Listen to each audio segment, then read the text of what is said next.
जीवन में असंग रहने मतलब चाहते हैं कि मानसिक और आध्यात्मिक उन्नति होती रहे उनकी। और आजकल के मॉडर्न जमाने में कैसे महाराज जी इसको? जब तक हम अंतर्वृत्ति को भगवान से नहीं जोड़ते हैं तब तक असंगता हो ही नहीं सकती, क्योंकि मन किसी न किसी वस्तु, व्यक्ति, स्थान का आश्रय लिए बिना रह नहीं सकता।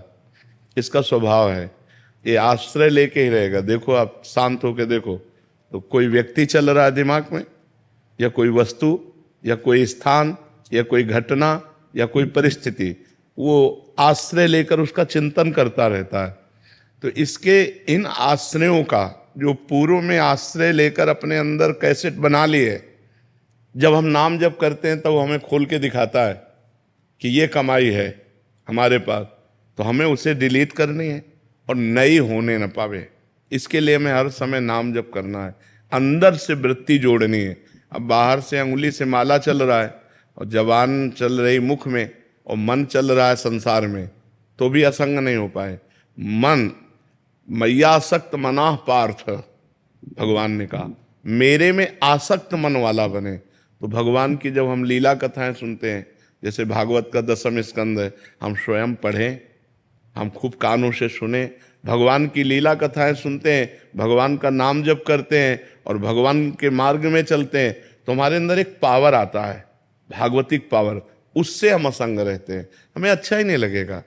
ऐसे लगता है कि मैं अकेला हूं, कोई तो मेरा होना चाहिए, ऐसा लगता है ना, सबको लगता है। जिसके हम गोद में सर रखकर चैन से सो सके वो केवल भगवान है, नहीं तो संसार कपटी है। ये पाए जान जगत में सब जन कपटी कुटिल कलयुगी टंच। ऊपर से क्या है अंदर से क्या है जान पाना बड़ा कठिन है। ऊपर से कुछ और भाषा है और दिखावा है, और अंदर से बहुत और दिखावा है। तो एक है जो भीतर और बाहर दोनों से एक है, वो भगवान है। भगवान का हम आश्रय लें, जिससे भी मिले हमारा पवित्र व्यवहार होना चाहिए, गंदा आचरण नहीं होना चाहिए। कोई हमको गाली दे तो हम सुन के सह जाएं, हम किसी को पलट के गाली ना दें, और नाम जप करें तो धीरे धीरे हमारे अंदर अध्यात्म की वो योग्यता आएगी जिसे असंगता कहते हैं। असंगो हम पुरुषा, मैं असंग हूं, यह ऐसा अनुभव होगा, क्योंकि वास्तविक हम असंग हैं। हमारा जो स्वरूप है वो असंग ही है। वो कभी पर वो स्वरूप जो है गलती कर बैठा, देह को मैं मानकर, अंतःकरण मन बुद्धि को मैं मानकर वो फंस गया। इसलिए नाम जप करो, भगवत चर्चा सुनो, सत्संग सुनो और अच्छे आचरण करो, पवित्र आचरण करो, तभी असंगता है। गलत आचरण करे और अध्यात्म की बातें करे तो वो बातें बातें केवल है, जीवन में प्रकाश नहीं होगा। अगर जीवन को उन्नतिशील बनाना है, बढ़िया सुखमय जीवन व्यतीत करना है, तो गंदे आचरणों को पहले रोको, जो पाप आचरण है उनको रोको, अच्छे आचरण करो और नाम जप करो।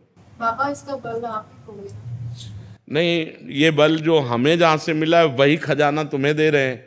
मान लो हम कह रहे राधा राधा जपो, भगवत चर्चा सुनो, तो इसी से तो हमें बल मिला है। जिस बल से हम टिके हुए हैं वही बल हम सबको दे रहे हैं।